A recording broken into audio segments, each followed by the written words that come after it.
Okay students, तो हम लोगों ने पिछले वीडियो में देखा कि डोमेन, कोडोमेन और रेंज क्या होते हैं किसी भी रिलेशन के। अब हम लोग आगे चलेंगे। आगे हम लोग पढ़ेंगे टाइप्स ऑफ रिलेशंस। रिलेशन कितने टाइप के होते हैं उन सब की हम लोग अच्छे से स्टडी करेंगे। इसमें जो पहला रिलेशन हम आपको बताएंगे वह इम्पटी रिलेशन या वाइड रिलेशन।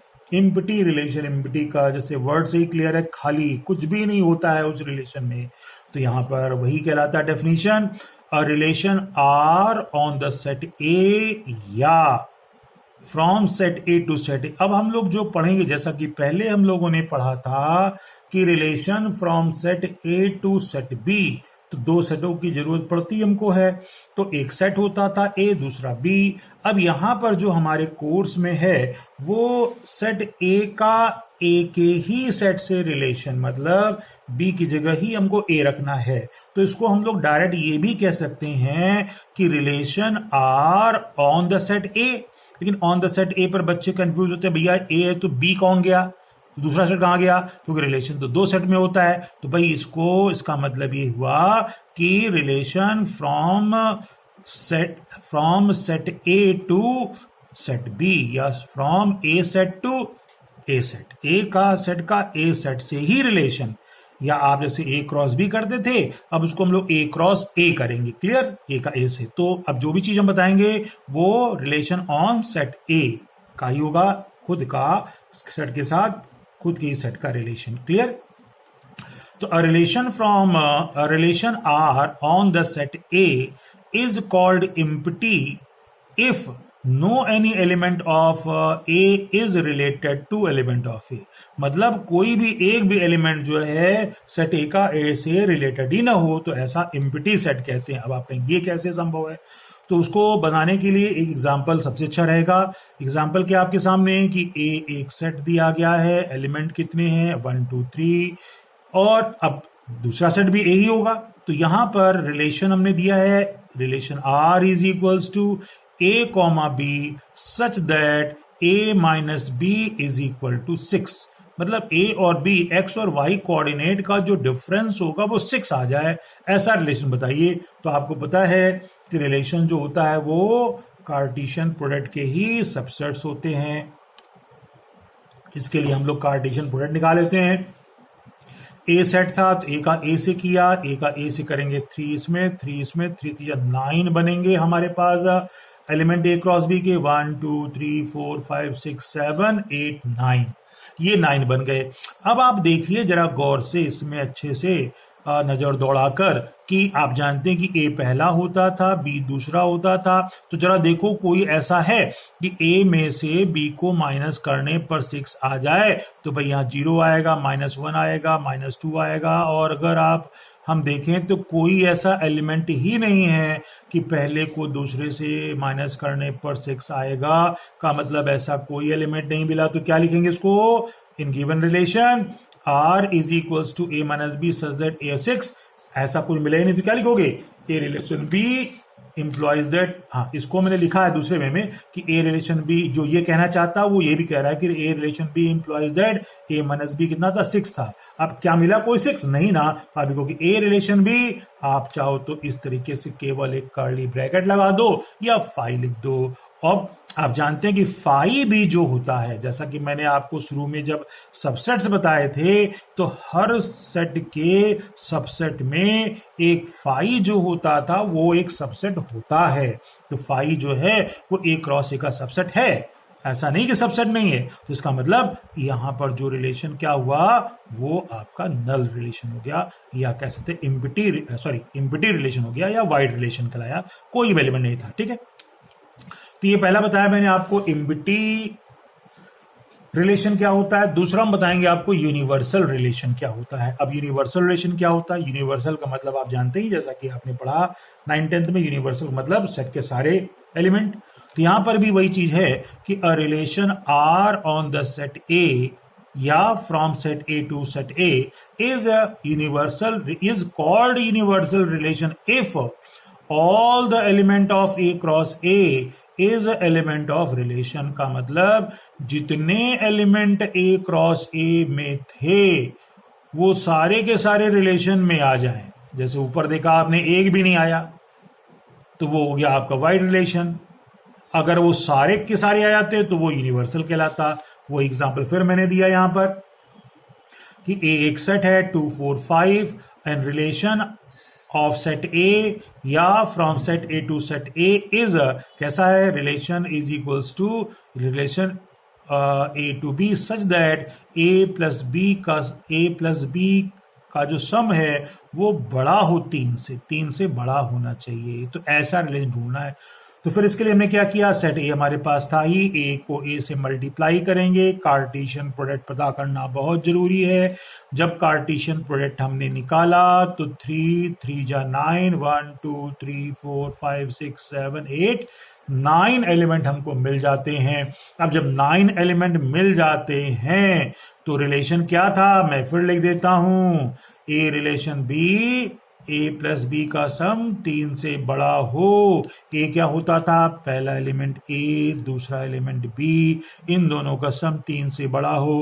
तो अगर आप देखें इन दोनों का, इनका भी सम, इनका भी सम, इनका भी सम, इनका भी सम, इनमें जितने हैं सभी का सम जो है वो 3 से बड़ा आ रहा है। इसका मतलब क्या हो गया, ए रिलेशन बी, ये पूरा का पूरा सेट ही जो हो गया वो इस रिलेशन से रिलेटेड हो गया। मतलब इस रिलेशन में क्या मिल गया, पूरा ए क्रॉस ए मिल गया। और जब ऐसा हो जाए तब आर क्या कहलाएगा, यूनिवर्सल रिलेशन कहलाएगा। तो ये मैंने बताया आपको यूनिवर्सल रिलेशन। तो आपने देखा कि हम लोग कैसे यूनिवर्सल रिलेशन को निकालते हैं या फाइंड करते हैं और इसका मतलब क्या होता आप समझ गए। अब हम लोग कुछ और रिलेशन की ओर आगे बढ़ेंगे जो काफी इंपॉर्टेंट है। तो इसमें एक तीसरा रिलेशन जो आपके सामने है वो है आइडेंटिटी रिलेशन। आइडेंटिटी जैसे वर्ड से ही क्लियर है, एक जैसा, सेम। तो ये क्या भला है आप लोग देखते हैं इसमें। तो भाई यहां पर a relation R on the set A is called identity relation if every element of A is related only to itself। का मतलब हर एलिमेंट अपने से ही रिलेटेड हो। अगर सेट में 1 है तो 1 से हो, 2 है तो भाई 2 से हो, 3 है तो 3 से हो, इसके अलावा किसी से ना हो। खुद का खुद से जो रिलेट हो रहा है वही केवल रिलेशन जो है वो आइडेंटिटी कहलाएंगे। तो यहां पर इसको रिप्रेजेंट करते हैं कैपिटल आई से। अगर वो ए सेट से है तो आई ए लिख देंगे, बी से है तो आई बी कर देंगे। अब यहां पर एक एग्जांपल देखना बहुत जरूरी होता है।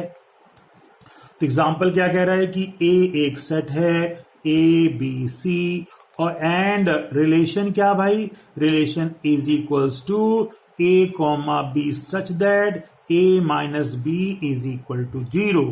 अब आपको पता है कोई भी रिलेशन जो होता है वो कार्टेशियन प्रोडक्ट से होता है ए के। तो ए का ए से कार्टेशियन प्रोडक्ट क्या हो गया, A B C cross A B C, 3 यहां, टोटल 9 बनेंगे।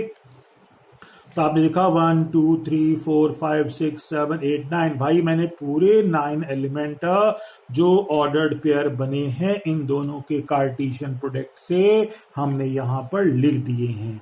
अब भाई आपके सामने रिलेशन क्या था, मैं रिलेशन को फिर से यहां पर लिख रहा हूं। A relation B is implies that A minus B is equals to 0। अब भाई आप ये सोचो इसमें ऐसे कौन कौन से एलिमेंट हैं। आप जानते हैं कि पहला ए कहलाता है, दूसरा बी, पहला ए दूसरा बी, पहला ए दूसरा बी। तो अब इन दोनों में ऐसे वो एलिमेंट चूज करो कि ए की जगह और बी की जगह रखने पर दोनों का सब्ट्रैक्शन 0 आ जाए। तो 0 तो तभी आएगा ना जब यहां भी ए हो तो यहां भी ए आ जाए। तो अब जैसे पहला आ गया 0 आ जाएगा, ये नहीं आएगा, नहीं आएगा, नहीं आएगा, आ जाएगा, नहीं आएगा, नहीं आएगा, नहीं आएगा, ये आ जाएगा। तो आप देख रहे हैं ऐसे केवल 3 हमको ऑर्डर्ड पेयर मिले हैं जिसमें क्या है, जो इस रिलेशन को सेटिस्फाई करते हैं। तो इसका मतलब अब इस रिलेशन को देखो गौर से, तो क्या है, ए का ए से आया, बी का बी से आया, सी का सी से आया, तो ये जो रिलेशन है वो आइडेंटिटी कहलाएगा। मैं एक बार बता दूं, आइडेंटिटी रिलेशन में सेम ऑर्डर्ड पेयर होने चाहिए, इनके अलावा कोई और नहीं होने चाहिए, तो ये आइडेंटिटी कहलाता है। क्लियर? तो आइडेंटिटी के बाद हम लोग आगे चलते हैं, एक और देखते हैं कौन सा रिलेशन, वो है रिफ्लेक्सिव रिलेशन। ये रिफ्लेक्सिव रिलेशन क्या होता है ध्यान देंगे, और थोड़ा कंफ्यूजन बच्चों को होता है कि आइडेंटिटी रिलेशन और रिफ्लेक्टिव रिलेशन में डिफरेंस क्या होता है, तो यहां हम लोग बताएंगे। तो रिफ्लेक्सिव क्या होता है, if A is element of A या A comma A is subset of A cross B. अब देखिए यहां पर हम डेफिनेशन बताएंगे आपको कि ए कॉमा ए एक सबसेट है ए क्रॉस बी का।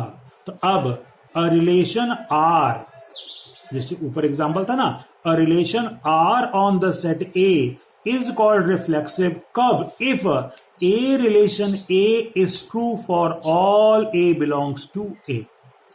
कहने का मतलब कोई भी रिलेशन वो रिफ्लेक्सिव तब कहलाता है जब किसी भी एलिमेंट का उस खुद एलिमेंट के साथ रिलेशन उसमें होगा, तभी वो रिफ्लेक्सिव कहलाएगा। अब जरा ध्यान देंगे, यहां पर थोड़ा कंफ्यूजन आपको आना शुरू हो गया होगा आइडेंटिटी और इसमें, तो ध्यान दीजिए। तो यहां पर एक एग्जांपल से हम लोग समझाते हैं कि A is equals to 2, 3, 4 and relation R1, R2, R3 on set A as given below. तो यहां पर हमने एक एग्जांपल ले लिया है कि जैसे A एक सेट है और रिलेशन बना के दे दिया है, वो लंबा प्रोसेस नहीं कि रिलेशन लिखा फिर उसको बनाया, हम लोगों ने बनाया रिलेशन ले लिया है। तो जैसे पहला रिलेशन हमने क्या लिया है, 2,2, 3,4, 3,3, 4,4, 2,3। आप जानते हैं कि ये जो रिलेशन में 1, 2, 3, 4, 5 एलिमेंट आए हैं वो ए क्रॉस ए के ही सबसेट्स हैं, करेक्ट। तो अब यहां पर 3 रिलेशन हमने यहां पर दे दिया आपको, मैं तीनों दिखा दूं पहले आपको, वो तीनों ये यहां पर दिए गए हैं कुछ इस तरीके से। तो दूसरा रिलेशन क्या था, वो 2,3, 2,2, 3,3, 4,2। तीसरा क्या था, 2,3, 4,2 और 2,4।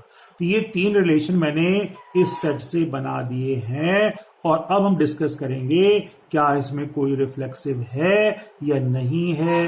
तो रिफ्लेक्सिव की डेफिनेशन क्या थी, किया थी कि a relation R on the set A is called reflexive if A relation A is true for all elements of set A, और A belongs to for all A belongs to set A का मतलब है कि जितने भी element set ए में हो उन सभी एलिमेंट का खुद से रिलेशन होना चाहिए। तो अब अगर आप देखें हमारे पास सेट में कितने एलिमेंट थे, तो सेट में 2, 3, 4 थे। तो अब अगर 2 का 2 से, 3 का 3 से और 4 का 4 से ये तीनों किसी रिलेशन में होंगे, तभी वो रिलेशन रिफ्लेक्सिव कहलाएगा। तो पहला देखिए हम लोग जरा, पहले में 2 का 2 से है, बिल्कुल सही बात है। अब भाई देखो 3 का 3 से भी है और 4 का 4 से भी है, तो जितने एलिमेंट थे उनका उन्हीं से क्या है, ये रिलेशन यहां दिया गया है। इसके अलावा कुछ और भी दिए गए हैं, तो उनसे हमें फर्क नहीं पड़ता है। हमारा फर्क ये पड़ता है कि जितने एलिमेंट हैं उनका खुद के साथ है, तो मतलब ये आपका देखेंगे क्या रिफ्लेक्सिव हो जाता है। ये रिलेशन जो है वो रिफ्लेक्सिव है। क्लियर, पहला वाला। अब आप कहेंगे कि आइडेंटिटी से इसमें क्या डिफरेंस हुआ, लेकिन भाई आइडेंटिटी में आपने देखा कि 2 का 2 से, 3 का 3 से, 4 का 4 से केवल यही रहते हैं, बाकी कोई नहीं होना चाहिए। रिफ्लेक्सिव में ये तो होने ही चाहिए, फालतू में अगर कोई आ जाता है तो कोई दिक्कत नहीं। तो ये थोड़ा सा डिफरेंस है रिफ्लेक्सिव और आइडेंटिटी में, ध्यान रखेंगे। हम दूसरे पर आते हैं, भाई क्या ये हमारे पास रिफ्लेक्सिव है, तो बात हमारे पास ये रही कि 2, 3, 4 थे, भाई 2 का 2 मिल गया, सही। 3 वाला 3 का 3 भी मिल गया। 4 को देखें तो 4 का 4 से तो है ही नहीं, तो भाई ऐसा नहीं कि 2 हो जाए तीसरा ना हो, सभी होने चाहिए। तो 4 का 4 से नहीं है का मतलब ये आपका रिफ्लेक्सिव नहीं है, लिखा गया नॉट रिफ्लेक्सिव। क्लियर, अच्छा, तो अब हम लोग एक और देखते हैं जल्दी से, टाइम ज्यादा हो रहा है। तो 2,3, 4,2 और 2,4, अरे भाई इसमें तो एक का भी नहीं है पेयर में, तो इसका मतलब ये भी रिफ्लेक्सिव नहीं है, तो ये भी रिफ्लेक्सिव नहीं है, नॉट रिफ्लेक्सिव। ध्यान देंगे, क्लियर। तो एक नोट में के तौर पर आप लोग लिख लेंगे यहां पर कि अभी आपने आइडेंटिटी पढ़ा था, यूनिवर्सल पढ़ा था, तो identity and universal relations are reflexive. तो आइडेंटिटी जो होता है यूनिवर्सल, वो रिफ्लेक्सिव होता है, आप लोग को एग्जांपल लेकर देख सकते हैं, but empty relation is not reflexive. Clear. Identity universal हमेशा रिफ्लेक्सिव होते हैं और एम्प्टी कभी नहीं होता है, तो ये हमने बताया आपको रिफ्लेक्सिव। चलते हम लोग और दूसरे टाइप्स ऑफ के लिए, वो दूसरे